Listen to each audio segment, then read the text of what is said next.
Caleb Wilson is in an exclusive club. So exclusive, Josh Marlow, that he's the only member. This is Tyler Zeller, and you're listening to Locked On Tar Heels. You are Locked On Tar Heels, your daily podcast on the UNC Tar Heels. Part of the Locked On Podcast Network, your team every day. Hey there, what's up? It's Friday, November 21st, 2025. Welcome into the Locked On Tar Heels podcast, the only daily North Carolina show out there. I'm your host, Isaac Schade. You're joining me at the place to get your Tar Heels content every single day. It's all part of the Locked On Podcast Network, now the number one sports podcast network out there. Thanks for making us your first listener watch this Friday to get your weekend going the right way, baby. Special shout out to all you everydayers out there, all the members of the Locked On Tar Heels Discord, and of course, our Locked On Tar Heels insiders as well. This episode is brought to you by Game Time. Download the Game Time app, create an account, and use code Locked On College for $20 off your first purchase. Coming up on the show today, joined by my buddy and yours, Mr. Josh Marlow from the Four Corners podcast, Heel Tough blog, all of those great things. Make sure to go check he and our guy Pags, Anthony Pagnotta, out with everything they're doing over there. Now, Marlow and I, here's where we're headed on the show today. We're going to be talking about little Caleb Wilson, who is in an exclusive club that he is the only member of, and what Carolina needs to do over the course of the next couple weeks as they get to the toughest stretch of the non-con play. We also want to look at Carolina's defense, which is number one in the nation in a stat that you might not have even realized yet. We'll look at how that defense is moving the needle forward. Also, we got to get ready for football action this weekend. Carolina hosting Duke, trying to keep those bowl hopes alive. We'll look at that, and we'll get a little bit of the weekend whip around as well. A potential national championship on the line this weekend for Aaron Matson and company. Also want to mention, also, coming out today is a crossover episode with Locked On Blue Devils host JJ Jackson talking about the football game. I'll link that up in the top corner for the watching on YouTube. All right, Marlow, great to be together, my guy. Let's talk Caleb Wilson, because this dude is the only player in the entire nation averaging 20 points and 10 rebounds, 2.5 assists, 2 steals, and 1.5 blocks. Oh, by the way, while shooting 67.3% from the field and 40% from beyond the arc. Josh, not Cam Boozer, not Darren Peterson, not Nate Ament, not Koa Pete, not AJ Dybantsa, nor anyone else. It is Caleb Wilson and Caleb Wilson alone. Holy smokes, gush about Caleb Wilson right now. Yeah, gush is one way to describe it. I said that he makes me foam at the mouth and salivate like a dog. Now, I don't know if that's a good thing if a dog is foaming at the mouth. I don't know, but that's what he makes me do. I've seen him in person once, twice now, and every time I've come away just impressed and almost just taken aback that he's as explosive as he is, that he's as gifted as he is, but that his best attribute isn't his God-given ability. It's that he just plays hard and he really competes. And that elevates, I think, all the other things in his game that has made him, for what that stat line would suggest, the best freshman in the sport through the first 3 weeks of the season, despite the national media want to talk about AJ Dybantsa, Cam Boozer, Darren Peterson, Koa Pete at Arizona has been fantastic. And I don't want to take away from those dudes, because this is a real special freshman class, and they're must-watch television. But they're not doing what Caleb Wilson is doing. And Caleb Wilson has established himself as the best player on a team that I think has conference title aspirations, that has deep NCAA tournament aspirations, and I don't see any signs of him slowing down. And I think that's the scary thing, because you read those numbers, and they're going to fluctuate as we play more games. Sure. And he's just scratching the surface of who he is. And we saw the video today of him working out with that shooting coach that's worked with a lot of WNBA and NBA players, because that's the next step for him, is becoming a much more better shooter in the half court, working on that 3-point game. He has a work ethic that reminds you of a guy that his numbers remind you of. This dude's got Tyler Hansbrough qualities all about him, where he just wants to first win, but no matter what, that dude's going to compete. And when you have a guy like that, He elevates the guys on your roster. He elevates your ability to coach him. And it's why I think, as I mentioned, he's just scratching the surface of what he's going to be individually. And that's a scary thing to think if you're an ACC school or the country. And I mean, like for me, this is so fun because Carolina has like some really, really good freshmen. Mm-hmm. But dude, Marlow, I'm trying to like, you know how a lot of times you don't realize how historic or how great something is until after it's gone. Like I'm trying to live in the moment of seeing how like generation unique and great Caleb Wilson is, right? Like in real time, we're seeing the beginning of one of the single greatest UNC career beginnings we have ever or will ever see. And I don't want to miss that, you know? Oh, I totally understand where you're coming from, because think about the last great freshman that Carolina had. It was Kobe White. Kobe? Yeah, agreed. But it took Kobe, if you remember that year. Now, Carolina knew after they went to the Bahamas and he beat up on some pros, they knew that they got a much more advanced player than what they initially thought. But for me, you go back to they played a tournament in Vegas. And that's to me where I thought it clicked. And that's where it switched, where felt like Roy Williams took the handcuffs off, and then he goes on to have one of the best scoring seasons we've ever seen by a Carolina guard, let alone a Carolina freshman guard. You know, because Harrison Barnes was number one recruit, had a big ACC tournament that year. That kind of saved his reputation, because in a lot of people's minds, he underwhelms. And that's why I go back to Hansbrough, because Brandon Wright was a great freshman. But look at his supporting cast. Exactly. Like he was so daggum efficient, because there was Lawson, Ellington, Hansbrough. There were all these guys that they couldn't account for Brandon Wright when he walked on the court. Caleb Wilson, especially the injury to Seth Trimble, he's a big part of what Carolina's doing from start to finish. He's a big part of what they do in the half court. And he's got the rare ability, and you saw it the other night against Navy, where the game's a little close in the second half, and he said, hey, this bleep isn't acceptable, and that's literally what he said, and he goes and has 3 dunks in a minute 19 to effectively put the game away. He has take over the game ability that, quite frankly, we haven't seen in Chapel Hill in quite some time. Oh, I just want to sit and let that simmer. You know what I mean? It's so fun. Very excited for what it's, because obviously he popped nationally with the Kansas game. That's the first time where a lot of people, and now we're going to get more of that over the stretch of the next several weeks, Marlow. Before we look ahead to that, aside from the Caleb Wilson, is there anything big? You know, there's been this 5-game season opening homestand. Outside of the Caleb Wilson, is there anything, maybe 1 or 2 things you've really learned about this team? I think the thing that I have learned, and that I've got to temper for myself, is it doesn't matter the score. It doesn't matter the locale. This team is going to show up and they're going to defend. And I know that's where we're about to get to. But in my lifetime watching Carolina play basketball, they don't defend this well in November, if ever. And I think I think to me, that's a testament of Hubert Davis, because every time I've heard him talk since this roster got put together, he talked about what they could be defensively. And so that to me made it a non-negotiable, and his team has bought in, and it's really cool to watch. It's really fun to watch. And I guess if there's something else that I've learned, is that this is a new group, and they're learning how to play together, learning how to win together. But this is a group that I think really does like one another. Yeah. And I think that's, in this day and time, you can't put a number on that, because you've got 11 new players. You've got some international flavor. It's not a guarantee that these guys are going to mesh.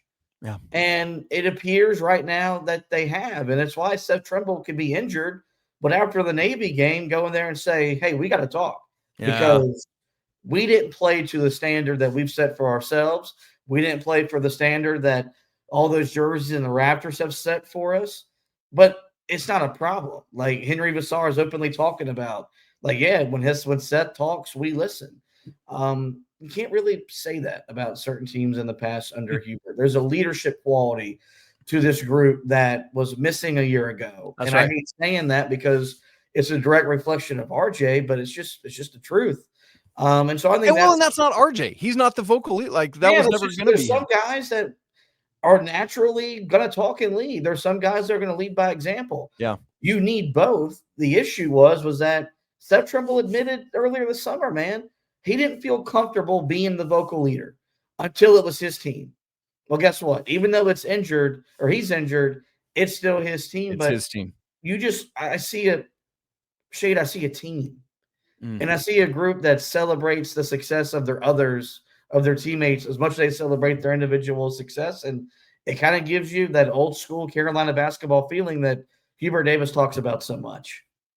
And it's so hard to find in this portal day and age, the ability to because literally year to year it can change. And obviously it could before this, but I feel like the swings are wilder, and farther apart right now. And so it's like you've got to recreate that chemistry year after year after year. And I think another part of that is because they're so in for one another, they're so bought in to what the staff is asked to do. And that's showing on the floor in their zeal, their zest for learning and for growth. And I'm excited to see how that continues to grow. And that's what we want to talk about next. Is Marlow mentioned it, you guys, the defense has been something incredible so far this season. And I think it could be a stalwart. Hubert Davis predicted it, and now we're seeing it coming. We want to unpack more of that and how Carolina can continue to ride it. Coming up in just a second. Right after I tell you about game time, you guys, college football is back, and I couldn't be more excited. Tailgates, the rivalries, the energy in the stands, there's nothing like it. But let's be real. Actually getting tickets to these games can sometimes feel like more of a battle than the actual game itself. The endless queues, the hidden fees, prices jumping up on you at checkout, and that's why you got to use Game Time, the app that gives the advantage back to you, the fans. It's the easiest way to score last-minute tickets at the best prices with no surprise fees. What you see is what you pay. Honestly, it's faster, it's cheaper, and it's less stressful than any other way I've found to buy tickets. And I love that I can find views from my seat right there in the app. You looking for tickets to this football game tomorrow, Carolina hosting Duke? Guess what? They've got zone deals on Game Time for as cheap as $31. Don't miss out, man. Go see this rivalry in action. Take the guesswork out of buying college football tickets with Game Time. Download the app, create an account, and use code LOCKEDONCollege for $20 off. Again, that's promo code LOCKEDONCollege for $20 off. Terms apply. Swipe, tap, ticket, go. Download Game Time today. Thank you for making Locked On the #1 sports podcast network there is. Josh Marlow, you kind of alluded to it in the last segment, but here's the deal. We thought this defense could be legit. Hubert Davis thought this defense could be legit. We think back to 2 years ago when this defense not only was legit, they were top 10 in the nation in defensive efficiency at KenPom. My question to you, and then we can start looking at some stats, or you can weave some in if you want to here. Is this defense something that you believe Carolina can rely on to be successful throughout the season, whether or not the offense is clicking game in and game out? I do, because I've seen it in 5 games be what's carried them while this offense is still trying to find itself. And it's going to take a while because they're trying to acclimate, Luka to the American game, Kai and Evans to what's being demanded on him, all while Seth Trimble is out. So there's going to be a reacclimation process once you get Trimble back. That's right. That's a great point. I do Schade, because as I mentioned, man, usually this time of the year, I'm watching Carolina play, and they can't contain the dribble drive, and they're getting beat down off the dribble, and they're giving up uncontested 3 after uncontested 3, and it's always like a work in progress. But I don't think they're a work in progress. I think there's a foundation that's been established, and now it's just really how high, how far do y'all want to climb on that end of the floor?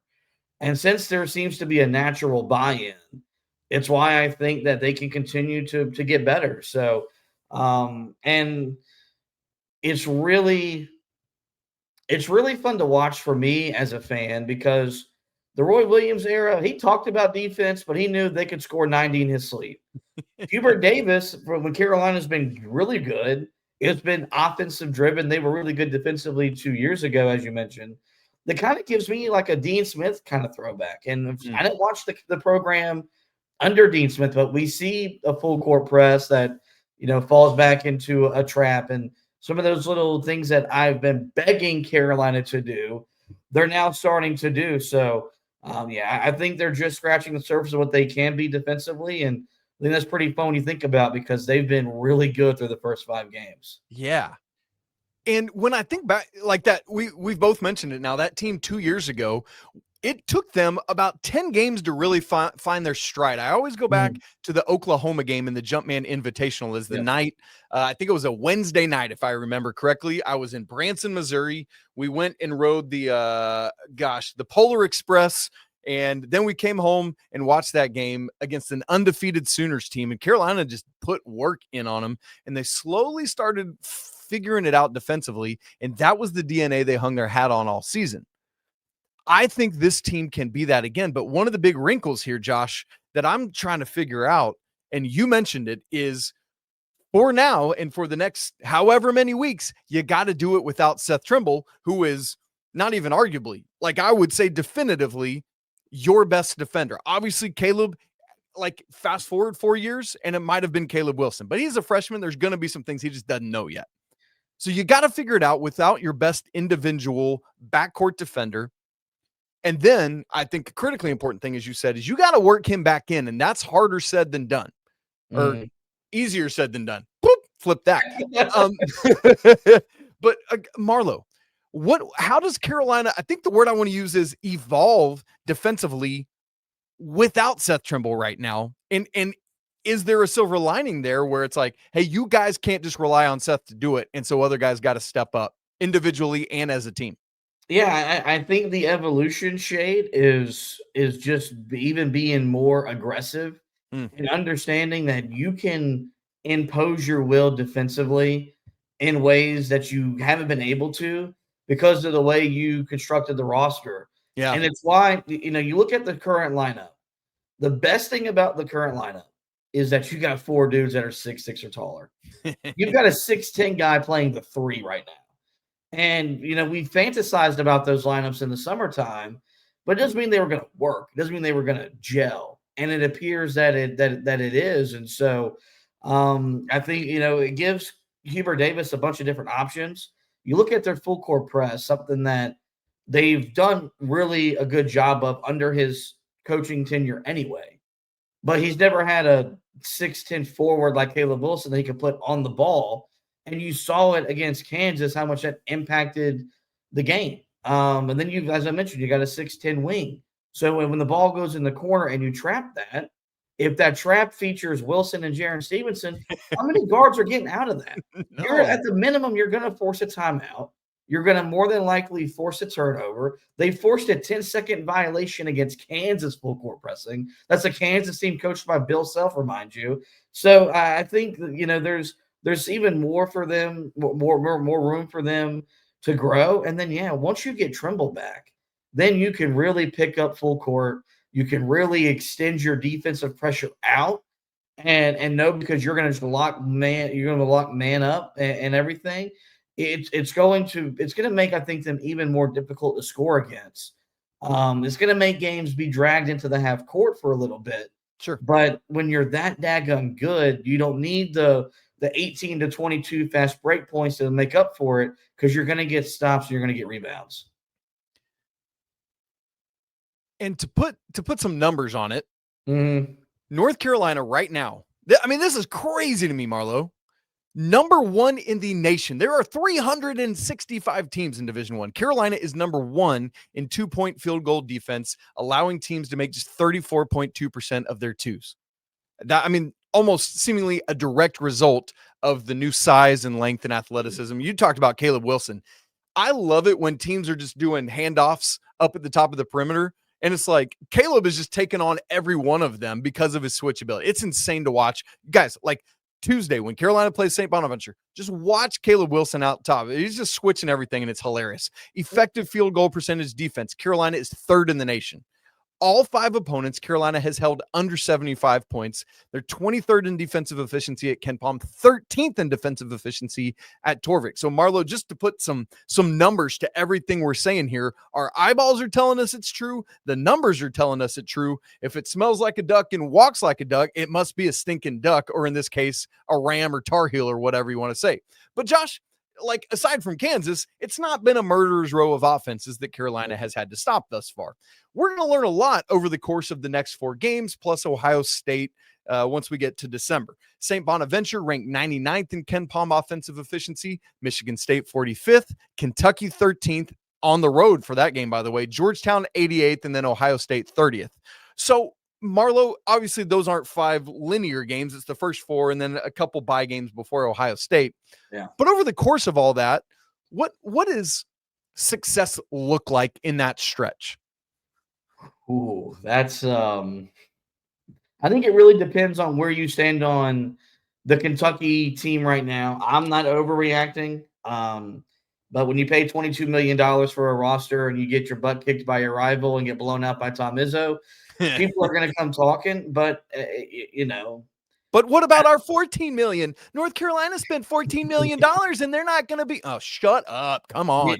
I think that game feels a lot more winnable than I maybe thought this time before the season started. They're also not healthy, by the way. That's a big reason. They're missing 2 starters right now. Yep. The way that they've looked. I don't want to say undefeated would define success because I think you're setting the bar really, really high. Sure. But you've already got the Kansas win, which to me was the tone setter for the rest of the non-con. And we'll never know what it did for that team's confidence, just beating that team with the way they played in the second half. But I mean, if Carolina comes out and they've only got a loss or 2 losses at the most, and let's say they're on a neutral floor to Michigan State and at Kentucky, I think you should feel really, really good about where Carolina is and where they're going. I think Georgetown is going to be primed to make the tournament. It's year 3 for Ed Cooley with that program. That's the expectation. That's the belief.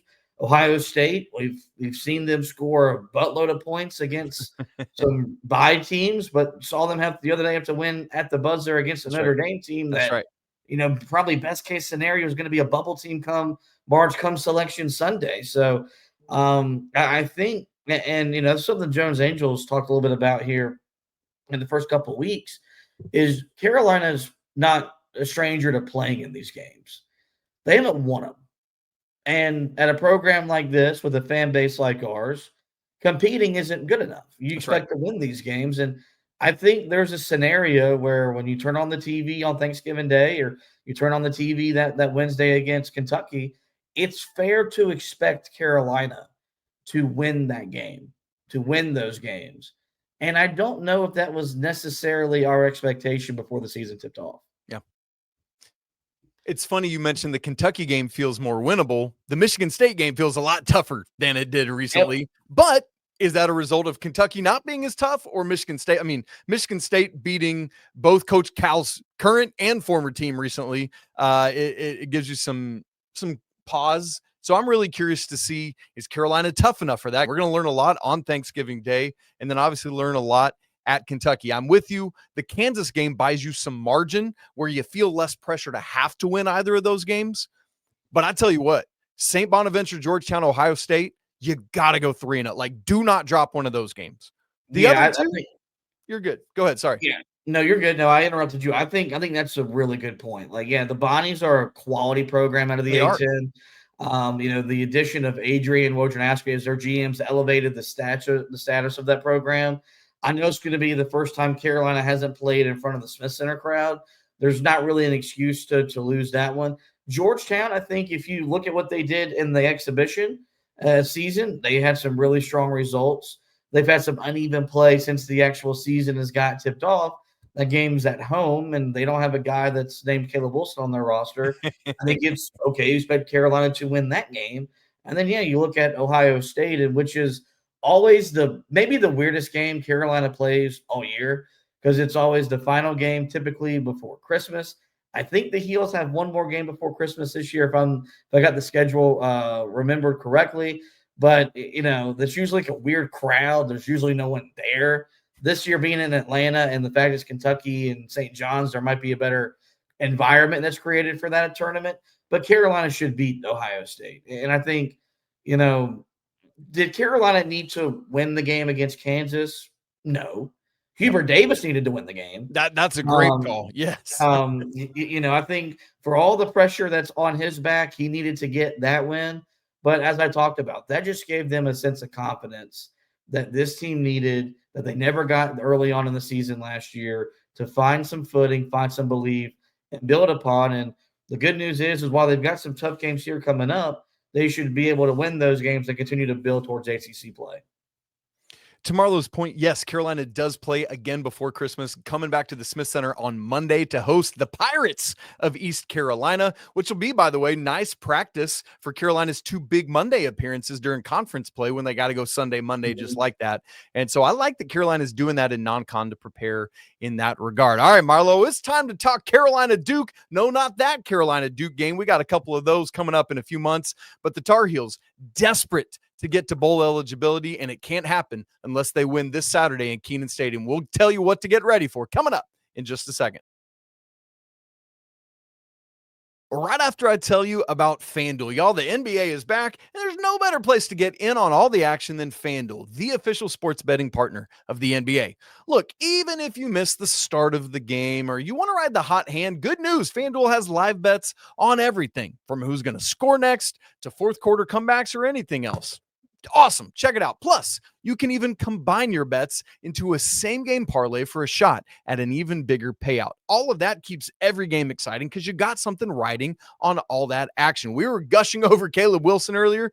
This dude has jumped to 7th in FanDuel's Player of the Year award prediction odds, the Wooden Award odds. Go check that out, plus 2,200. We're about to talk Duke, Carolina. Blue Devils favored by 6.5. tomorrow. You think Carolina is going to take care of business at home? Go check that out. Because right now, FanDuel is giving new customers $300 in bonus bets if your first $5 bet wins. So head on over to FanDuel.com to sign up and play the official sports betting partner of the NBA. Carolina football sitting on 4 wins. They got 2 games left. Got to get to 6 to be bowl eligible. Josh Marlow, what's 4 plus 2? I think that's 6. I think so. So you got to win both of them. And unfortunately, it's the rivals. Or maybe fortunately, because you'd love to beat both your rivals, like to get to bowl eligibility. And the stress and the pressure of going to Raleigh after Thanksgiving with bowl eligibility on the line is a lot for my heart to think about, but would love the opportunity to get there. But in order to get to that point, you got to beat Duke tomorrow for it to matter. So what we're going to do, we're going to make predictions on the game in a second. But before we do that, Marlowe and I just kind of quickly want to give you 4 things of what to watch for in this game. Josh Marlowe is going to start, and then I'll go next. Go ahead, Marlowe. What's your first one? Yeah, I'll take probably the easiest one among the offensive side of the football. Carolina's got to establish a presence with the run game on the ground.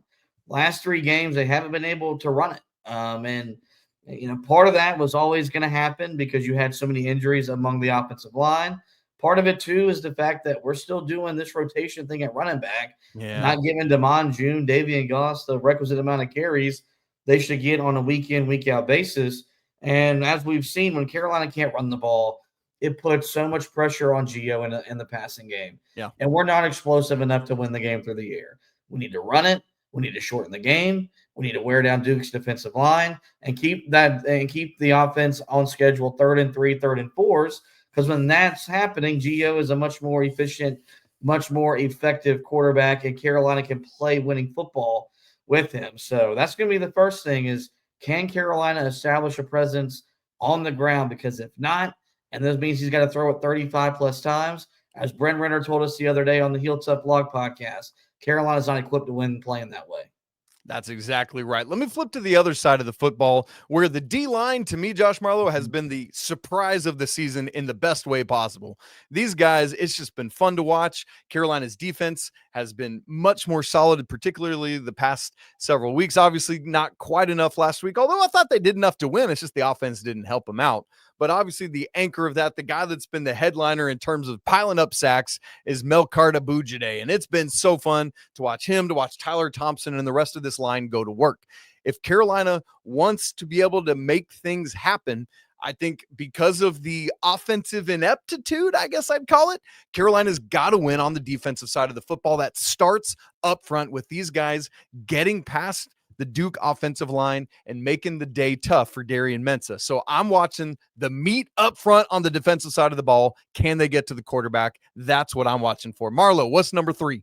Yeah, I'll follow up with that because these two things go hand in hand. One, I think Carolina's defensive line will be motivated to play. They got bullied by Wake Forest. They really got pushed around. They never really established the presence at the line of scrimmage that they did the previous 4 games. That's right. You know, those guys are going to be fired up to bounce back, and they're going to need to help their secondary. This is going to be, in my opinion, the best quarterback Carolina has played so far this season. And look, I was very big on Hoover coming into the year for TCU. I was really big on Cade Klubnik coming into the year for Clemson. I think Mensah's played better than both of them, and it's why Duke paid him $8 million to come play quarterback for him. With that being said, you need the defensive line to win up front. So the secondary that has improved without Thaddeus Dixon, fingers crossed he's good to go on Saturday. This will be the best quarterback they've had to deal with, which means there's going to be times he's going to make throws that you just congratulate him. Nothing you can do about it. But they're going to have to be the most sound they've been technical from a technique perspective with their scheme. And they're going to have to make plays because they're going to put the ball in the air early and often because that's the way Duke moves the football up and down the field. So hopefully the defensive line can win up front enough to help out a secondary that's improved without its best corner, but is looking to really play its best game so far this season against the best quarterback they've played. 4th and finally, Marlow, I'm going to flip back to the offensive side of the football. You mentioned it. Carolina's just not explosive enough to do a whole bunch of stuff. You mentioned Bryn Renner. We've heard him talk about this season that Carolina just hasn't gotten enough from quarterback play. But the thing that I'm watching for is, can Carolina hit on a couple explosive plays in this game? One of the big issues is that they've done okay at times sustaining drives, but there's not enough punch to be like, yes, that's the play that sets you up to get 3 or 6, and then you can sustain from there. Can Carolina, even if it's, you hate that you have to resort to this, but could you get a couple junk plays that get you some chunk plays? Junk for chunk. I've not thought of that till right now, but I'm here for it. Could you hit on a couple long plays? Find some Kobe Paysor, Jordan Chip, whatever it is. Can the running game, as you talk about, maybe break a couple, maybe some unique plays, right? We saw that flea flicker against us last week go for some big money for Wake. That kind of thing. I just need to see the Tar Heels do something electric offensively to help set them up. And that's what we're looking for. But the big question then, Josh, that brings us to predictions. Need this game to even set up the possibility of bowl eligibility. Will it happen, or is that dream going to die? Carolina hosting Duke tomorrow, Saturday, 3:30 p.m. in Keenan. Duke -6.5. Josh Marlow, will it happen or not? Yeah, I don't know about you. We have a rule. We never pick the rivals. So I'll bring that rule over to your platform. But I do think, even though that number feels pretty big for Carolina being at home to be basically a touchdown underdog. Yeah, that was weird. Duke's, I think they've underachieved for what their talent is, because this team, when they goes bad, they turn it over. They're sloppy. They commit turnovers, penalties. They don't fill their gaps defensively. And so I think there could be plays to be made for Carolina in the passing game. I think the defense is going to play at a level where that's going to give Carolina a chance to win. And this is why Bill Belichick came to college football. He got back into coaching because he wanted to beat Duke. His first ever words were supposedly beat Duke. I don't know if that's true or not. We'll have to ask Jordan Hudson about that. But this is what he came back to do, was to beat this program. I think he learned a lot last week, how important these games are when you lose to in-state rivals. And you saw what it meant to Wake Forest. Duke and State are obviously bigger rivals, and these games mean more because they're going to determine home field advantage for Carolina, or bowl eligibility for Carolina, not home field advantage. I think the Heels get it done. Give me Carolina 26-24 in Kenan Stadium on Saturday afternoon. We get to send the senior class out with one final win. I love it. Also, apparently we might need to find Jordan Hudson after her adult cheerleading competition event is over and see if we can figure that out. Anyway, don't want to dwell in that ridiculousness. Josh, I was going to go something quite similar. I was going to go 24-21 Carolina. Got to get this win. Motivated team. We'll see if they can do it. And that's where I'm hitting. I like that we're both taking the Tar Heels. I love your rule on can't pick the rivals ever. I don't mind picking a team that I think will beat Carolina, but not the other blue and not the red. So I'm with you. I like you and Pags' rule there. Let me get us through a quick weekend whip around, guys, of everything coming up. Women's basketball played NCAA last night. We're recording before that game, so we don't know the result. Although I think it's safe to say Carolina won. So let's go ahead and put that in their column. They're up again on Sunday against UNCG. That's at 6 p.m. on ACC Network.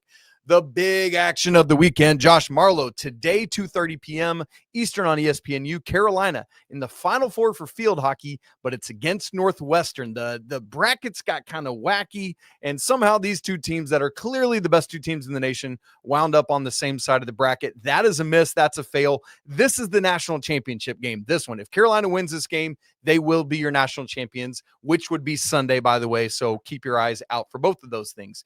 Women's soccer, that big upset over Tennessee last weekend. Today, 5 p.m. Eastern, ESPN Plus, they take on Texas Tech, but it's not in Lubbock. It's actually in Fort Worth, and my wife's family are a lot of Texas Tech alums, so I love you guys, but guns down in this one. Men's soccer, nah. No, they didn't. They're not going. Anyway, volleyball. Down in Florida this weekend at Florida State tonight, 6:30 ACC Network Extra, and then Sunday at number 14 Miami, 1 p.m. on ACC Network. Cross country national championships are this weekend as well. Wrestling has a whole bunch of different dual meets going on today. UNC Pembroke, Greensboro College, Davidson as well. Marlow, let's get a national championships in field hockey. Let's make up for that loss to St. Joe's in the Final Four last year.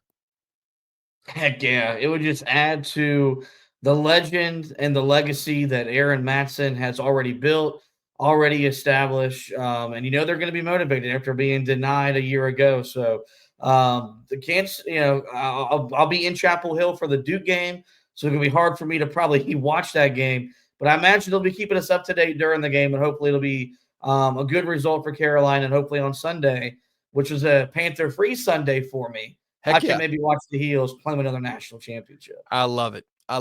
In the men's soccer, let me go back to that. They actually played last night, Thursday. That's why I was messing it up in my head. Played North Florida in the NCAA tournament. And so obviously you already know the results, folks, by now. But Josh and I don't as we record this because it's before the game. You guys, it's great to be together to send us off into the weekend. As a reminder, we've got a crossover episode with Locked On Blue Devils host JJ Jackson getting ready more for the football game. Want to thank Marlow, as always, for joining me. Always great to be together. Have a great time, great conversation, laugh, cry, whatever we do, all the emotions. It's so much fun. Make sure you go check out Four Corners podcast. Make sure to check out the Heel Tough blog.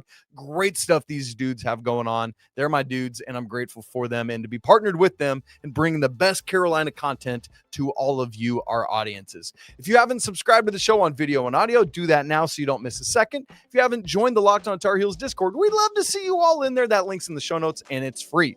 If you haven't joined the Locked On Tar Heels Insiders, go next level with the show. Would love to have you there as well. That link is also in the show notes. But for now, it's always a great day to be a Tar Heel. We'll talk to you tomorrow after the game. We'll go live as always. But until then, peace.